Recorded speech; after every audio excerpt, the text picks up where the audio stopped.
Hi, and welcome to the Badass Breastfeeding Podcast, co-hosted by Abby Thiering, the Badass Breastfeeder, and Dianne Cassidy, IBCLC.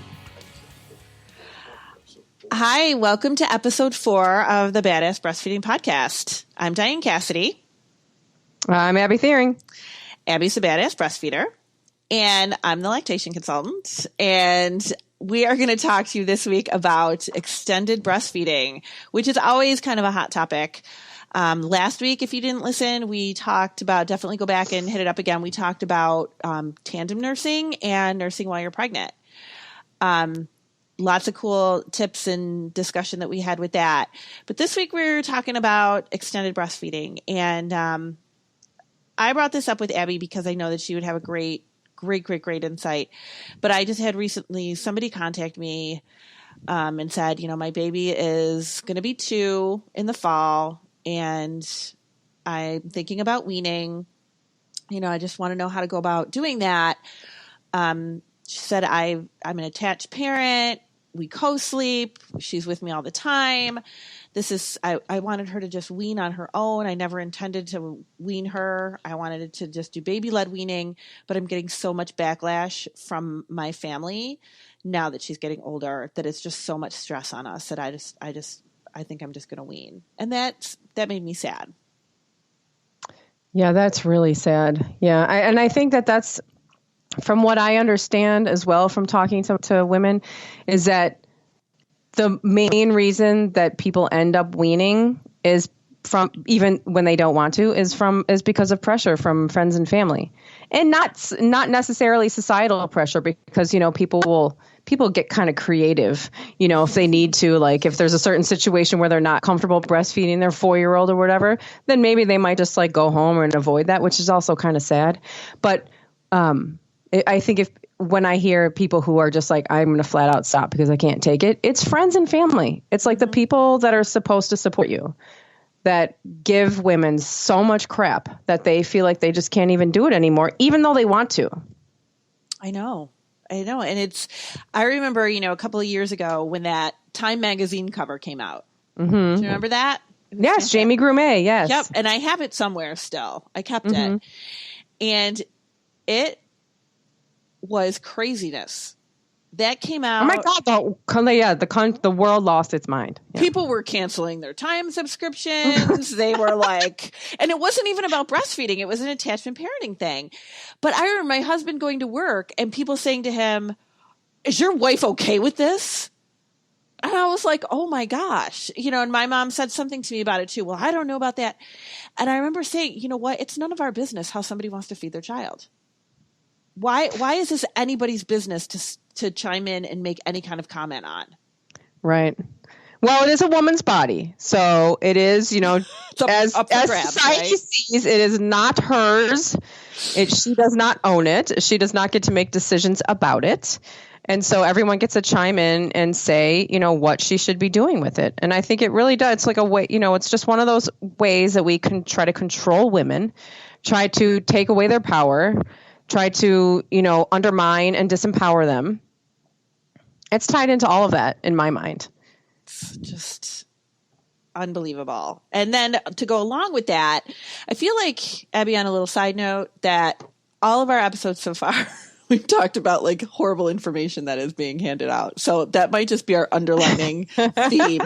But how many times have I heard, oh, after 6 months, your baby shouldn't be breastfeeding anymore. There's no nutrition. After a year, there's no nutrition involved. After a year, your baby should not need to breastfeed as much. They shouldn't need to feed at night. It has nothing to do with, they shouldn't need to. There's no value to it anymore. Yeah. Yeah. That's a big, yeah. Yeah. And again, it comes down to, we don't see it. You know, right? Because if you go to another culture, you know, there's cultures in the world where toddlers do breastfeed. Toddlers and small children do breastfeed until they're ready to wean. And it's not, people don't have that view there because they see it. It's a part of the culture. It's not questioned. Mm-hmm. That is, but here it's a different story. It's a different story. And I think we can go back to like when formula was really taken over the scene, and let's give, you know, they were like a really big part of spreading a lot of misinformation about breastfeeding. And not, again, I feel like I have to say that if you decide to use formula, that's fine. I support you. I don't support lies, and, people not being given all the information that they need to have in order to make a decision about feeding their child. Agreed. So, I just think that this is how, but we've taken over this country with so much terrible information. And so even the women that are doing it are hiding, right? They're scared. They're like, no, please wait. And I thought, look, I'm the badass breastfeeder. Look, I walk around, I put pictures of myself on the internet. I am just a mom. I go around the world, I remember one time I was at the Ford dealership we were trying to find a new car because now our Ford Focus didn't fit my giant husband and all our car seats and our 2 kids. And I'm like, okay, we need a bigger car. Yeah. And sitting there, and Jack was like 3.5. And we're sitting there, it's a car dealership, so it's mostly men. And, nothing against men, but like a woman, then it's like this added kind of like, oh God, I'm going to pull his body part out of my shirt. And he's all upset, and then he's like, booby, booby, screaming. And I'm like, oh my God, can you be quiet, please? And I'm like, can you just wait? Can we go outside? And I was trying to find a way out of it. And I can't explain it. I just know that I was in a situation where I felt a little bit uncomfortable. And I think it's just a way. This is how people feel here when they're breastfeeding toddlers and small children. I know. I had a colleague once. We both worked as peer counselors, and her daughter, I want to say she was maybe 2 or 3. And took her daughter to a clinic for vaccines, like flu clinic or something. I can't remember exactly what it was, but it was public. And they were sitting there waiting, and she went to go breastfeed her, and her husband goes, "You're going to breastfeed her here?" And my colleague looked at him and said, "Here is where she's hungry. So yes." And I was like, that's a fantastic response right there. Good response. Yeah. But it's mind-boggling. When I do prenatal breastfeeding classes, undoubtedly somebody always says, how long should you breastfeed for? Somebody always asks me that question. And my response is always, how long do you think? Just to kind of get, what are people thinking? What do they think? And you get those basic, 6 months. Usually they say 6 months. And I said, well, I'll tell you what the American Academy of Pediatrics says, and then I'll tell you what really happens. So the American Academy of Pediatrics says 6 months of nothing but breastfeeding. No water, no cereal in the bottle, no food, no nothing, except medications for the first 6 months. After 6 months, you're starting your solids, but you're still breastfeeding and continuing on up until the age of 2, which is recommended by the American Academy of Pediatrics. And usually at this point, like people's faces drop. And then I say, the World Health Organization says the age of 3, and the average weaning age around the world is 5. And people are like, no, like they cannot wrap their heads around it. I said, yes, in other countries, kids wean when they go to school. That's when they wean. It is not like it is here. Here, I want to get you out of the hospital. Like, that's what I tell people all the time. Like, I want to get you past the hospital stay. And then I want to get you past the first month and the first growth spurt. Like, I just, we're not there in this country. And to hear that other countries are, or that other places are, and it's just, they can't fathom it. They're just like, no, once my baby gets teeth. How many times have I heard that? Have you heard that a million times? Yes. Yes. And I'm like, because I feel like then again, it's an education thing, because teeth have nothing to do with the latch. Nothing to do with it. They have nothing to do with the latch. The teeth are not on you. I mean, there's times where maybe like the tooth is scraping or something, and you have to adjust your position or something like that. But it's not. They don't latch with their teeth. No. They latch with their tongue and their lips. I was like, but they still have to eat when they have teeth. You're just never going to feed them again. Like, I don't understand that.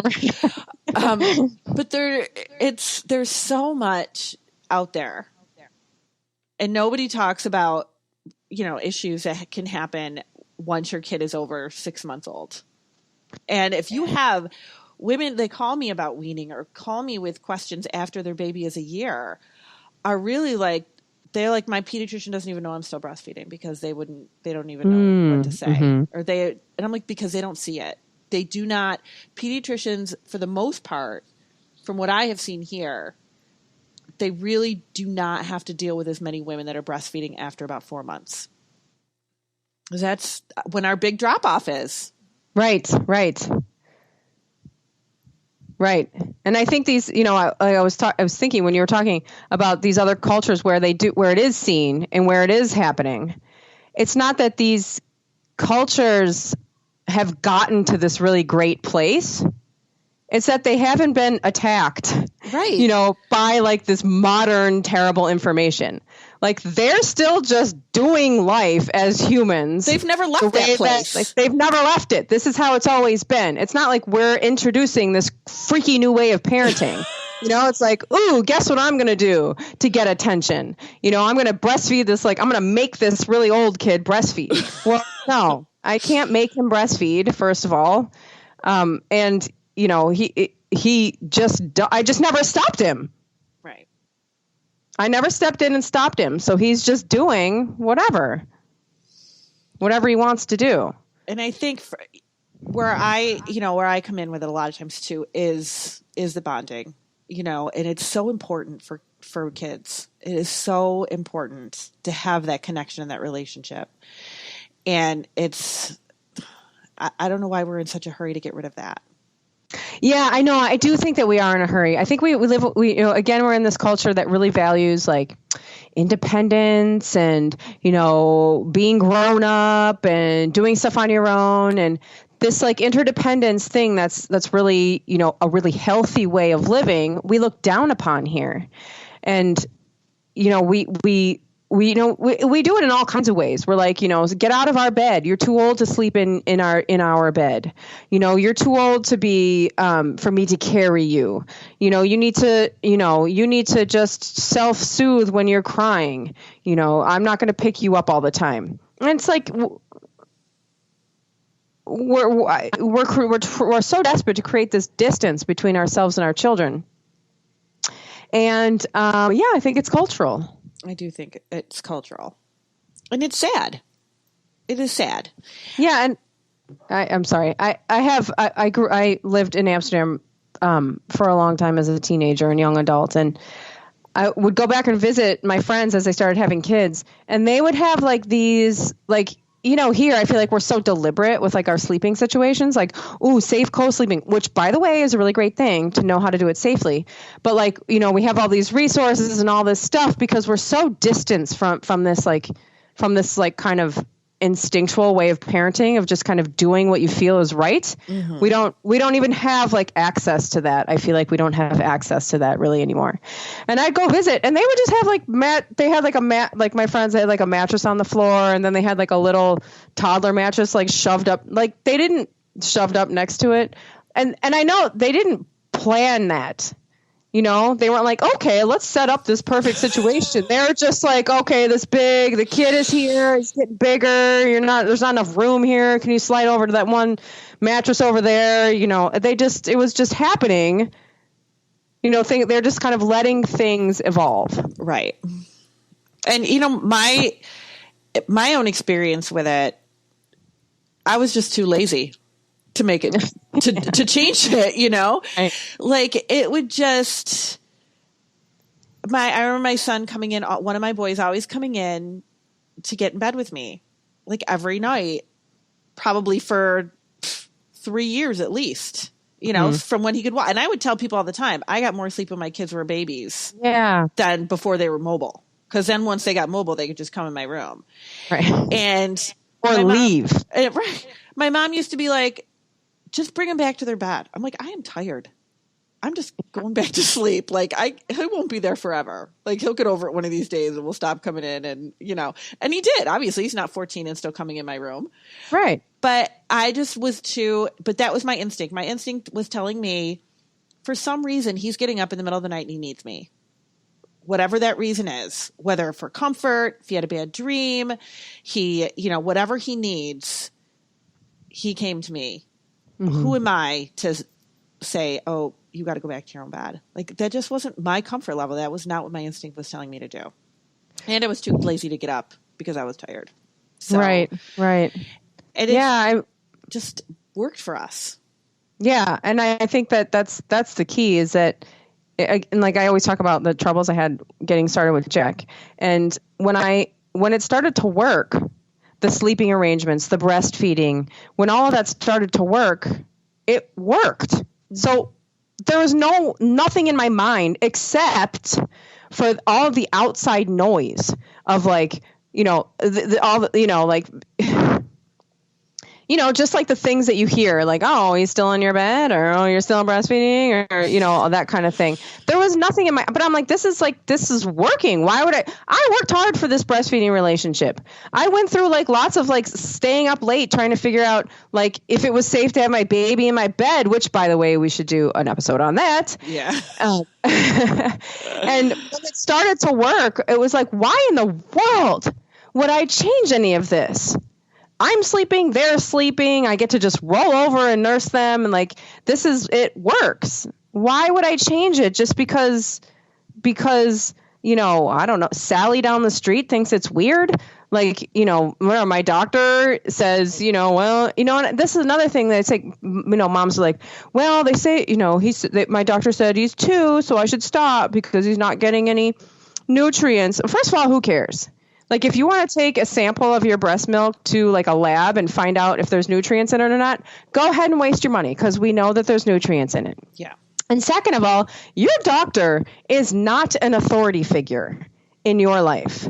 You are in charge of what goes on with you and your family. And your doctor doesn't get to just say like, well, you need to wean because he's too old. He's going to be psychologically harmed if you don't wean him and he's still breastfeeding. He's going to remember sucking on his mom's breast and he's going to be traumatized.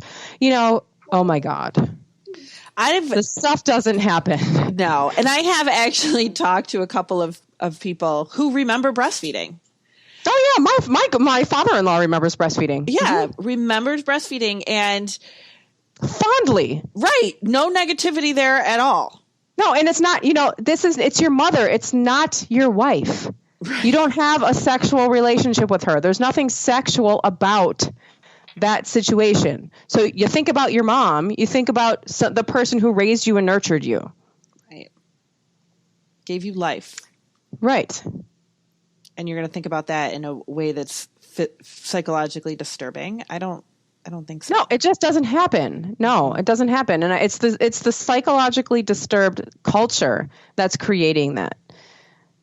It's not that it actually is those things. Yeah, it's really. So what kind of things have you heard? Like, obviously, you don't get backlash from your family. Is there anybody close to you that has given you any backlash? No, I don't think. I mean, like my extended family. I think that they probably think that it's weird and gross, and those kinds of things. But they don't generally. They don't say anything to me. They at least know to just keep it to themselves.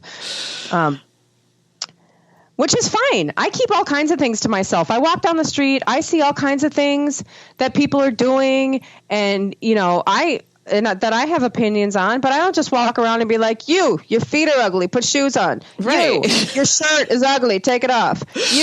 That's weird what you're doing. Stop doing it. Like what? Why is it suddenly then it's like motherhood and babies and women. And then it's like, okay, well, now we could just have everybody's got. It's like, open mic night to tell her what to do. again, it's nobody's business how we feed our kid. It's not anybody's business. No. And all the things that you hear are not true. It's not gross. It's not perverted. It is not sexual. It's not going to cause long-term psychological harm. Your breast milk has not turned to water. You're still getting nutrients. Yeah. And even if it was water is good for you. And, this is where it comes in. Like, breastfeeding is more than food. There's all kinds of things that it's the attachment with a caregiver, it's the nurturance, it's the closeness, it's the safety and the security. It's all kinds of things. And I tell moms that all the time when they're struggling with breastfeeding. It's not a very small percentage of it is actually about the food. There's so much more to it, and they're benefiting from it. Every second they're benefiting from it. Yeah. I mean, as long as you can make it and you want to breastfeed, go for it. Cause they're going to benefit from every part of it all the way up until the end. Yeah. And it's never about you. You're not like, a selfish person who just needs to keep her little baby close to her and won't let your child grow up.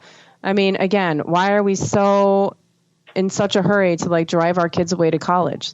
Just let them be close to you. That it is really, the more I see, the more I learned about maternal child health, the more I came into this life of maternal child health and breastfeeding. And it is amazing to me how quickly we push our children away. Mm-hmm. And you don't really think about it. We just kind of go along with it. Like, oh yeah, daycare, it's 6 weeks. Oh yeah, send them off to preschool at 2 years old. Send them, and we think that this is just normal. It's just normal to just be sending them off. You go do this. You should be sleeping in your own bed by now. You should be, potty trained by the age of 1. You should be driving a car by the time you're 4. It's crazy to me. It is. They were just, it is. No wonder that everyone's has a antidepressant prescription and a, anxiety disorder. And, I mean, it's like, it doesn't help. It actually is. It's not healthy to push our children away from us so early. It has long-term effects, lifelong effects on them. It does have lifelong effects on it. Puppies stay together longer with their mother. Yeah. And that's another thing is that it's not, we talk about going back to work at 6 weeks. I mean, women don't have options here.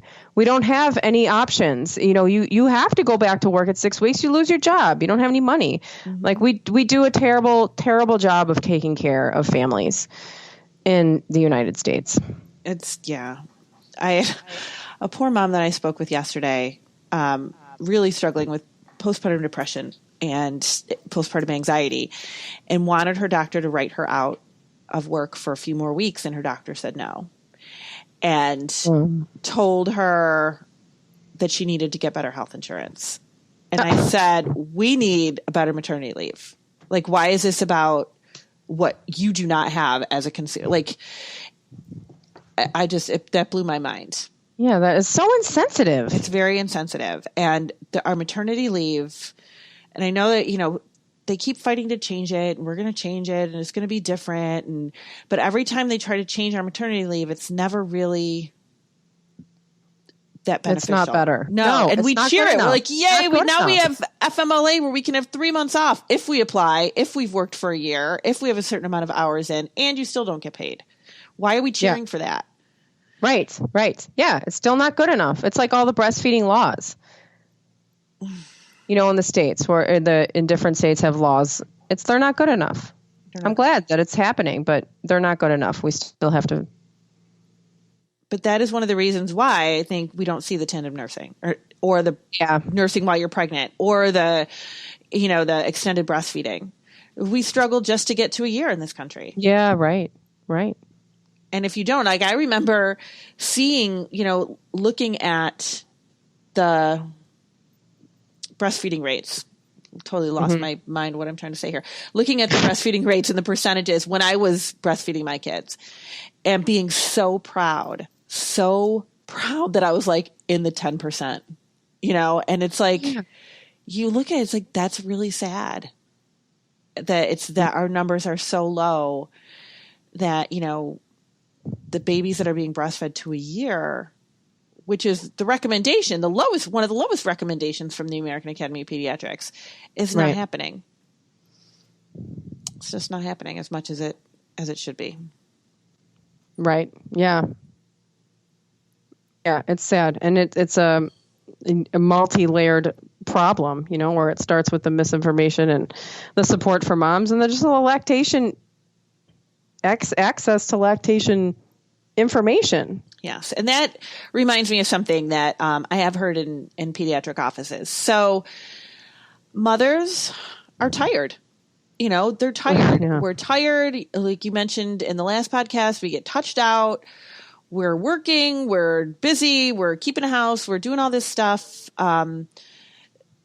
We're tired. And you go to the pediatric office for a well child visit when your kid is 9 months, 12 months, 15 months, however old they are. And you say, I'm tired. My child is still feeding during the night, because they're asking you, how is the baby sleeping? How is this happening? What are they eating? I feel like they want to help solve your problem because moms are just like, I'm tired. I'm still getting up during the night to feed the baby twice. And I just, don't know what to do. And they're like, well, your baby shouldn't be feeding anymore. Boom, done. Like that's because there is no other response. They don't know what else to say. We don't know, and we want to solve the mom's complaining. Maybe she just wants to vent. Maybe she just wants to say, but this is where your Facebook connections and your peer groups and your, all of that stuff is so important because those are the moms, those are the people to really be able to vent that to. If you vent it to a medical professional, they're going to tell you what you don't want to hear. Right. Because they're just trying to give you an answer based on no education at all. Exactly. It's like I still go in and they're like, well, how many hours of sleep does he get in a row? Like the longest stretch. And I'm like, 4. And they're like, what? How is his brain developing? Yeah. He's like, he's like 6 months old. They're like, oh, he should be sleeping 8-hour stretches now. I'm like, on what planet are you on? When are you crazy? 8 hours? I don't sleep 8 hours in a row. Right. Somewhere along the way, somebody thought that was what should happen. And they just decided that they decided this number. And then anybody who's not doing it is, outside the box. Support is very important. It is so important. And follow your instincts. That's a really important piece of it too. Right. Which you can get into touch, which you can get more into touch with, like you said, is talking like mom peer to peer than you can going to your doctor or something like that, because they're not going to have. And some people, I have a great doctor, and I'm lucky. I'm one of the very few people in this country that has a doctor who spent time educating himself on lactation and like normal sleep patterns. So, I can go there and he's just like, are you still breastfeeding this guy? I'm like, yeah. He's like, you're the greatest woman ever. And I'm like, okay. But he's like, it's the reason why I go to him, because like he's not going to give me any crap about anything. He's just like, that's normal. Whatever. No big deal. Yeah. Yeah. Doesn't feel like he needs to solve your problem. Right. He's looking at my kids, making sure they're growing and that they're healthy. That's his only job. You're right. Not tell me what to do inside my house. Exactly. So we would love to hear any kind of stories you have about extended breastfeeding. Please put it out there for us so we can let everybody else know, and we can put it in the badass community. We can shout it from the hills. We can use it because we want other people to know that this is okay. This is normal stuff. This is what life's about. Yes. The badass breastfeeder at gmail.com. Write to us. Write to us and let us know, or post things on Abby's Facebook page, on Badass Breastfeeder on Facebook. Mine's Dianne Cassidy Consulting on Facebook. Would love to hear suggestions, things that you think we should talk about. What do you want to hear our opinions on? What do you want to talk about? on our podcast, because it's your What do you want to podcast. hear us rant about? What do you want to hear us rant about that we can say there's bad information on? And we would love to hear it. So this is your Badass Podcast too. And we will see you next week.